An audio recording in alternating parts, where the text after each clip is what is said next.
It is about time that Auburn fans got some good news. We've been hungry, and the start of this football season has not been what anyone expected or hoped that it would be. And I don't think that this could have happened at a better time, to be completely honest. So what happened, Taylor? Why don't you tell all the Auburn fans what happened here and break the? You want me to do it? You want me to say it?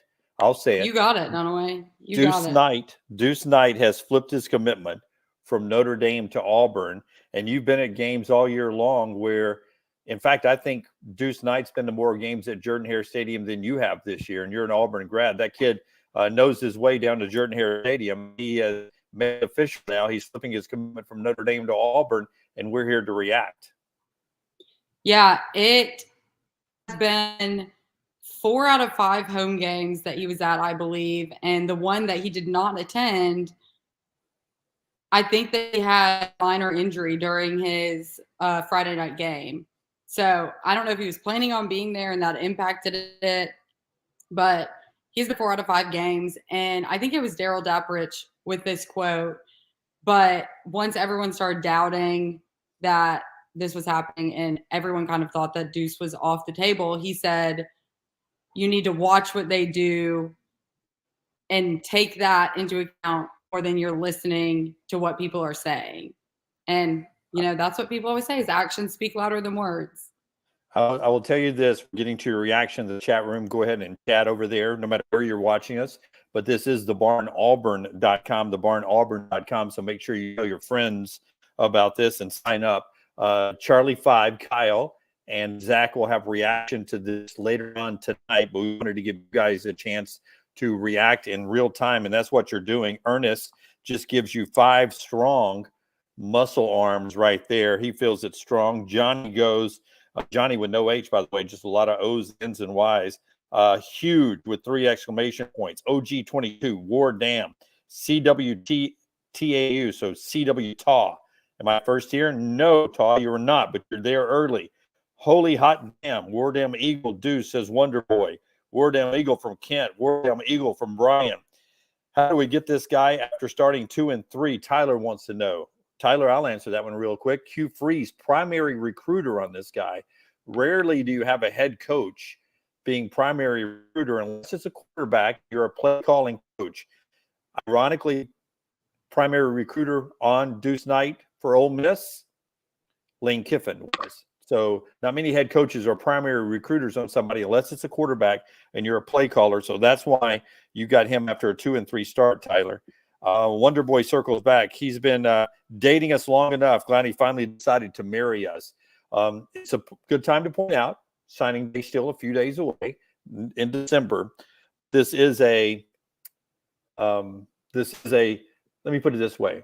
As a guy from the outside looking in, Taylor, if I asked you, does this come at a really, really good time after a surprising 2 and 3 start, a trip to Georgia as a 24-point underdog on the horizon? Does a little bit of good news at quarterback come at a good time? Absolutely. I feel like Auburn fans have been desperate and they have been hungry for good news, especially after such a heartbreaking loss last Saturday in the 4th quarter. The pick six was a knife to the heart. We finally looked like we had a little bit of offensive rhythm and we might be putting a complete game together. And I think a lot of people started asking questions about retaining the roster that we have currently, especially a lot of the young talented guys that were brought in this past offseason, as well as how it will impact the 2025 recruiting class, because a lot of the talk this offseason has been about how successful Hugh's been on the recruiting trail. And I mean, that was a concern for me, but I think one of the things that definitely helps in this situation is that Freeze's recruiting pitch, and he said this during a press conference, I can't remember if it was post-game or Monday afternoon, that his pitch is come and have an impact now. You know, you can come and you can start as a freshman, and you've seen that this year with how much freshman playing time we've seen throughout the first 5 games, and that is because they needed talent and they needed offensive weapons, especially. So the guys that he's recruiting are seeing, okay, these guys in the grade above me are getting playing time at an SEC school. And so I think that that's been what he's pushed these guys, what he's preaching to these guys. And I think that has helped a lot, especially because of how the season started. Just so you know what you're getting here from the recruiting folks at over in the state of Mississippi. I was talking with Brad Logan, who does media over there earlier, and those that cover recruiting on a daily basis. This kid is 6'4" plus, legit 6'4" plus type guy. So he's big in the pocket. From his high school coaches, remember he went to an academy and he went back to his high school in Mississippi last year. So that was a little different in 2023. Never been a doubt at his ability to run the football, but continues to mature as a passer, a guy that can throw the football. And again, it's a guy Hugh Freeze absolutely wanted in this recruiting cycle. They've been courting him for a long, long time. So, as Hugh Freeze's offense is getting picked apart by a lot of people that have quarterback from him in the past or break down film on a daily basis, Hugh has a guy now that he sees as a recruit that he can bring in and sort of mentor into being his quarterback of the future. I'll ask you, you got Hank Brown there. I always wonder, how do you handle when you start? You have to do it. You have to start stacking quarterbacks up in recruiting classes. But now how do you handle Hank Brown, one game starter this year, a guy who could still see more playing time? And then you've got Duke coming in who will get all the flowers today, and Hank now not getting all the pats on the back after, a full, start and a half against Arkansas. I wonder how that dynamic works. And Hugh's been doing this a long time, but I wonder how the listeners, the viewers would play that. How do you play that? Well, one thing that I am curious about is what the pitch to Deuce was. I know I'm kind of contradicting myself here because I said this pitch has been come, start now, make an impact now. But I don't know if that's in regards to a quarterback or if that's in regards to more of the offensive skill players that, Auburn was lacking depth in for a long time. So I still think that they'll bring in a experienced portal quarterback this offseason that has a couple games under his belt, has experience playing Division I football. So I don't know who will be starting next year by any means, because who's going to stay? The guys that are in the locker room now. Obviously, Peyton will be gone. He's out of eligibility. But in regards to the other quarterbacks that are there currently, because you have Walker White, you have Hank, you have Holden, and I'll just be interested to see how this plays out, because now all the guys that have been there for a year, Walker is redshirting, I believe, and they have a year, learning the system. So I don't know if Deuce is coming in and expecting to be a day one starter. Again, I really think that they will be bringing in a portal quarterback this offseason. Maybe he gets the start. Deuce sits for a year. I don't know. I don't know how that works, but earlier, probably 2 months ago now, it was during the offseason, I did an interview with Jason Campbell, and I was actually talking to him about this exact situation because it was when all the Juju Lewis saga was going on. And I just asked him about quarterback recruiting in general, and he said, as a SEC quarterback or just a Division I quarterback in general, you have to know that an elite quarterback is going to be brought in with every class, or, there's going to be an attempt to bring in an elite quarterback with every class. So that's part of it. If you don't want to compete, then that's not great. And I guess it's just going to be a battle, and I'll be interested to see who they try and bring in this offseason from the transfer portal. Wonder Boy asked, can you imagine how much muscle and weight he's going to put on once he's in a professional training situation? Going to be a huge sized quarterback for the future there. That's something, you see that when a high school kid comes in, he gets a full year in the weight training program. By that second year, their body looks totally different.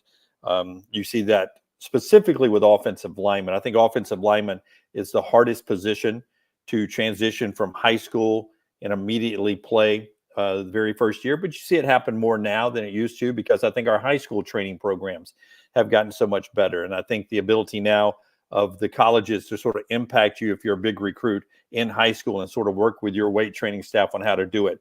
It's a little bit different than it was, say, 10, 20 years ago. But wide receiver seems to be the easiest to come from high school right into college and play as a true freshman. But we're seeing more and more freshmen, even on the offensive line, come in and play. And quarterbacks, Nico? Quarterbacks now playing as a freshman, it happens all the time. I want to get your take on this. Andy Oliver, number 2.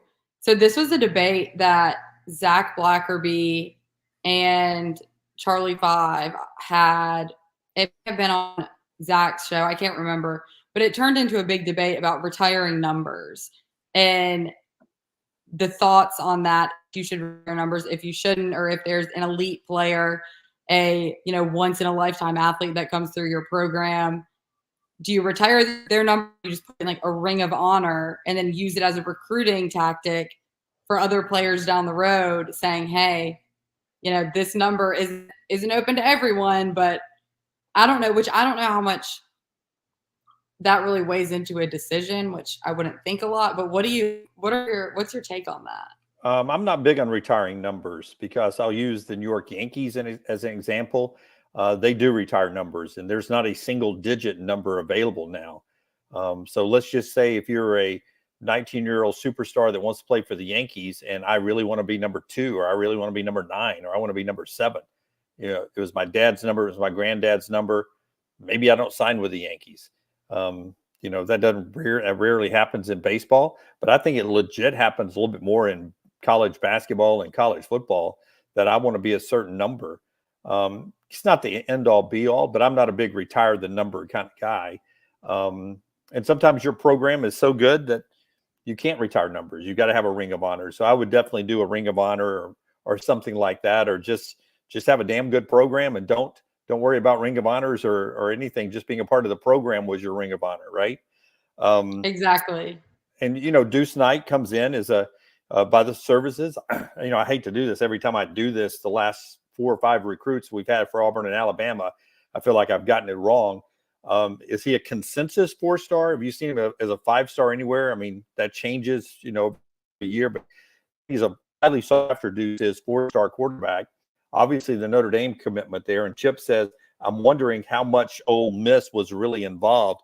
I know he was before the Notre Dame commitment. After the Notre Dame commitment, I don't know who all backed off and who didn't stay in it, but Tennessee and Ole Miss were 100% in on Deuce coming out of the state of Mississippi, and then briefly at the academy there in Nashville before going back to Mississippi. Tennessee and Ole Miss were very interested before the Notre Dame commitment. I don't know if they backed off and went a different direction when Deuce was with Notre Dame, and maybe Hugh was the only one that kept making phone calls at that point. I think Ole Miss, I don't know as much about Tennessee. I think Ole Miss made a late push. They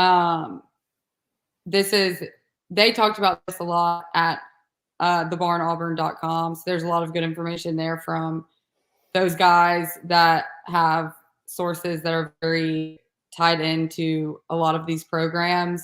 So there's a lot more information there. I think Ole Miss was there, but this is also one of those things where the Lane Kiffin, Hugh Freeze dynamic is if Lane, do you think that Lane got back in it? I wouldn't put anything past the guy to try and, prod at him a little more.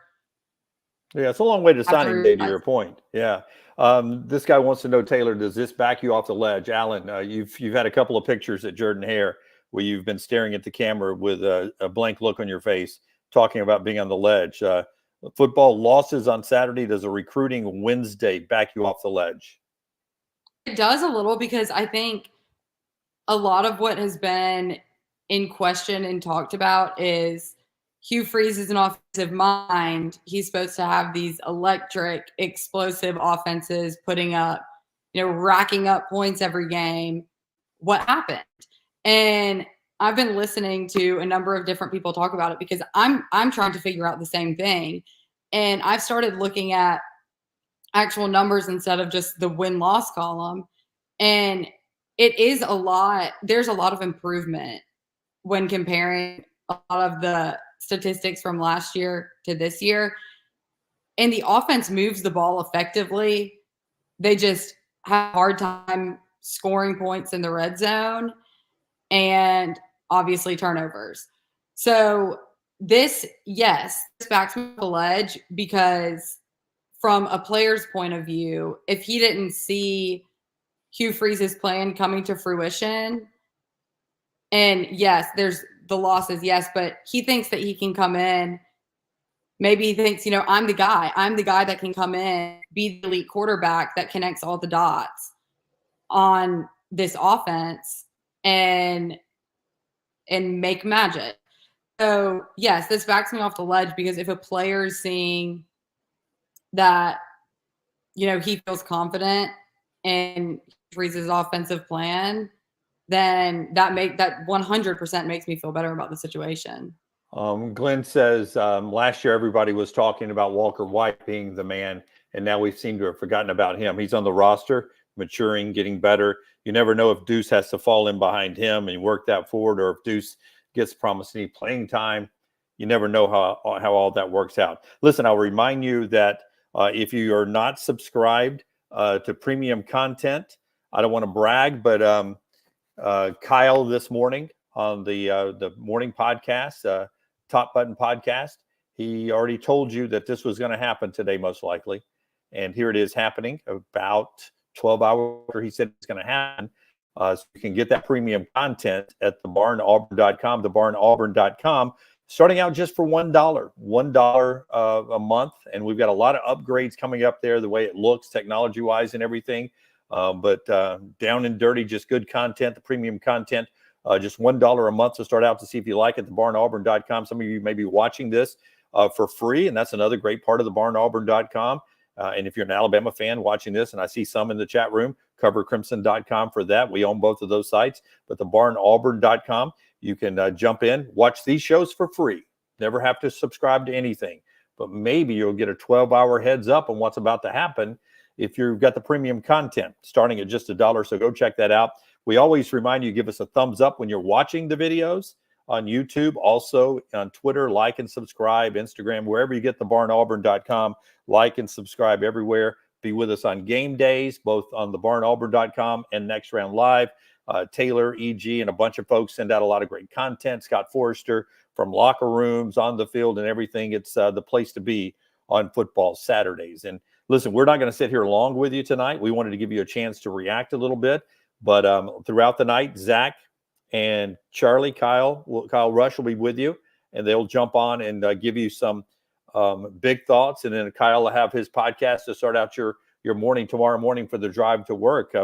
Taylor, I'll give you one more chance to say what you think of Deuce Knight, the 6'4" quarterback from the state of Mississippi, flipping his commitment from Notre Dame to Auburn. What's your takeaway thought here? And then we'll call it a night and let Zach and Kyle take over a little bit later. Like we said earlier, I'll reiterate the fact that I do not think that this could have come at a better time. There was a lot of speculation about it before the season started, and then basically every weekend or leading into every weekend that he was planning on visiting, it was, okay, is this the weekend? Is this the weekend? Should we expect anything Saturday? What about Sunday? What about next weekend? And I honestly think the way this played out, even though it had everyone waiting on the edge of their seats, we're at a 25 quarterback for months, I think that it works out better this way, because if he would have been committed throughout the first 5 games of the season, everyone at this point would have been saying, okay, when's he going to decommit? When's he going to leave? So the fact that after the rough start is when he committed, I think Auburn fans needed good news. I think they needed a little bit of hope. I think it revitalizes the energy of the fan base and instills trust and faith in Hugh Freeze again, because a lot of people were starting to, I think, overreact a little bit. And earlier, every time that this is talked about, the follow-up has been, and who is he going to bring with him? Because he's obviously close with a lot of other guys in class, other big-name guys. and has talked to them a lot throughout their recruitments. Yeah, Andy said with this commitment, expect more to follow. I'm not saying that, other guys are going to commit because of this or not, but I do think that's going to be something that'll be interesting to keep an eye on, because it was something that was talked about prior, just the impact that he could have on the rest of the class. But at the end of the day, we needed this as a fan base. Auburn needed a 2025 quarterback. Hugh Freeze obviously really, really wanted this guy.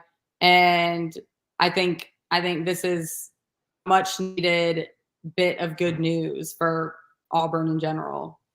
As the subscription or the description says below on our YouTube channel, hungry for good news after a slow Auburn fans happy with the flip of Deuce Knight from Notre Dame to Auburn. And we'll leave it at that tonight. Don't forget, like, subscribe, thumbs up, and stay tuned, barnauburn.com, for Zach and Kyle's reaction throughout the evening and into tomorrow. Taylor, thanks for letting me be here. I know I'm an outsider on this channel. I just wanted to, help facilitate the good news for you. I'm usually a thorn in your side, but Zach and Kyle a little tied up with some family matters right now, but they'll be free a little bit later on tonight to react here at the barnauburn.com. So stay tuned throughout the evening, and thank you for being with us. And I'll let you say what you want to say. Is there a phrase you always end with here? Do you say something? Nope. Have a great night, War Eagle. Oh, there you go. Yeah, that's what she said. I'll see you soon. Next round tomorrow, 9 a.m. We'll talk more about this.